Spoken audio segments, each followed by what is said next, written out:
Essa aula e falaremos então de cultura e do processo de aculturamento, processo antropológico, processo histórico, fornecendo a vocês então muitos argumentos, fornecendo algumas ideias, alguns conceitos que podem muito bem se encaixar em diversos temas de redação do Enem e de outros vestibulares, mais precisamente do Enem.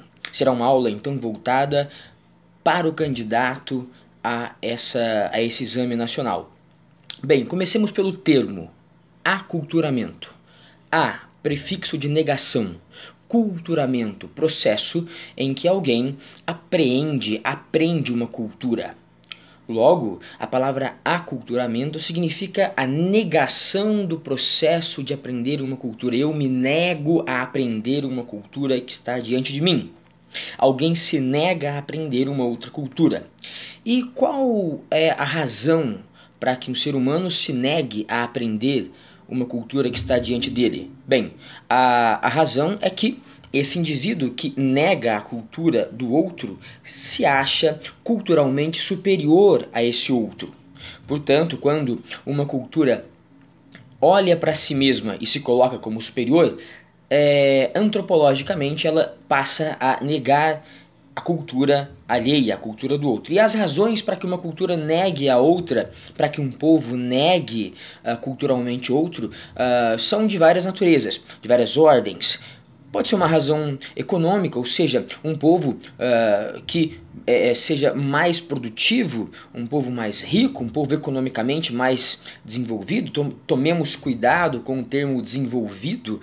Isso não quer dizer que esse povo viva melhor, isso quer dizer que ele produza melhor. Enfim, um povo economicamente mais desenvolvido se sente superior a um povo economicamente menos desenvolvido. Essa superioridade pode vir de uma razão bélica, militar, para que um povo domine outro povo, como foi o caso do povo europeu dominando os povos africano e asiático no final do século XIX.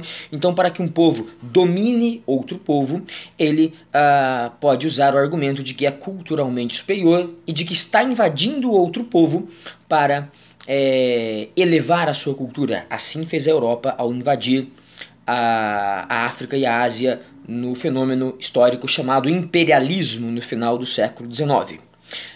Bem, então nesse primeiro momento analisamos a expressão aculturamento.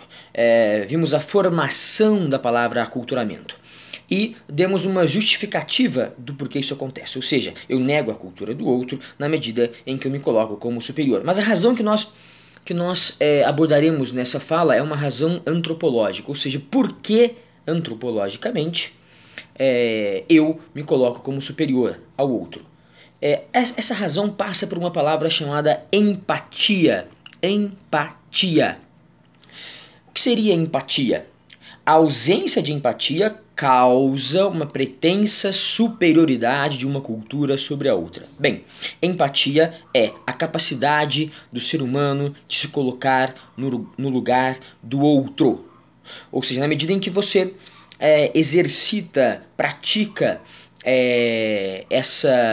pratica o colocar-se no lugar do outro, tentar sentir o que o outro sente, tentar ver o que o outro vê.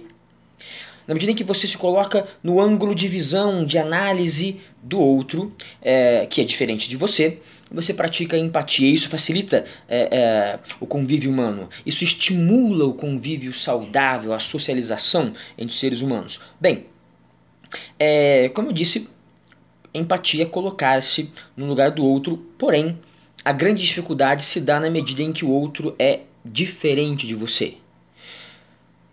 Quando essa medida aumenta, ou seja, a diferença entre o outro e você, a empatia torna-se difícil. Então eu digo que eu me coloco muito bem no lugar do meu amigo Joãozinho.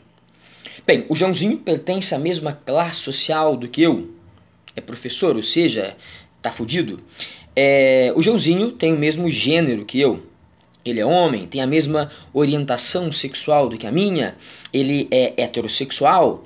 Além de ser heterossexual, além de ser economicamente fudido, ou seja, professor, além de ser homem, ele tem 30 anos, a minha mesma idade, e ele torce pelo mesmo time de futebol do que eu, o Corinthians.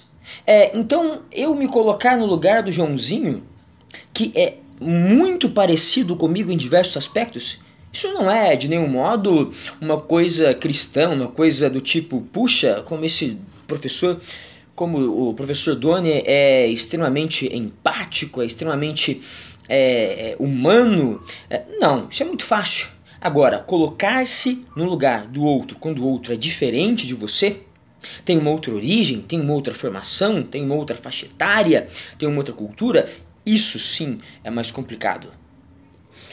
Como exemplo histórico clássico, citamos o encontro dos espanhóis na América Central, dos espanhóis com os índios astecas. Bem, os índios astecas viram aqueles homens brancos, sujos, barbudos, vestidos com ferro, um ferro reluzente, trazendo armas, instrumentos que cuspiam fogo, possuindo cachorros que pareciam feras extraordinárias para os astecas, cavalos, amedrontadores cavalos que não existiam na América. Quando os astecas veem então aquelas figuras descendo de montanhas que flutuavam sobre o mar, os navios, os astecas se impressionam, acham que os espanhóis são deuses que vieram tomar o seu lugar junto aos astecas.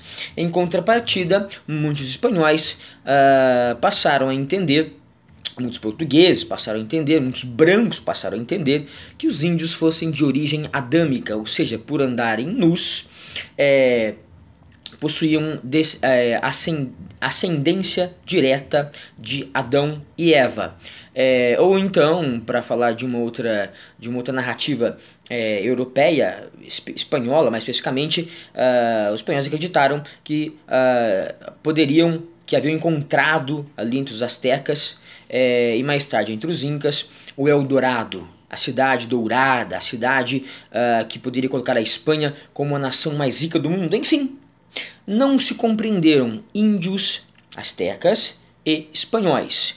E, para azar dos índios, os espanhóis compreenderam muito bem que esse povo confiava nos brancos. Tá?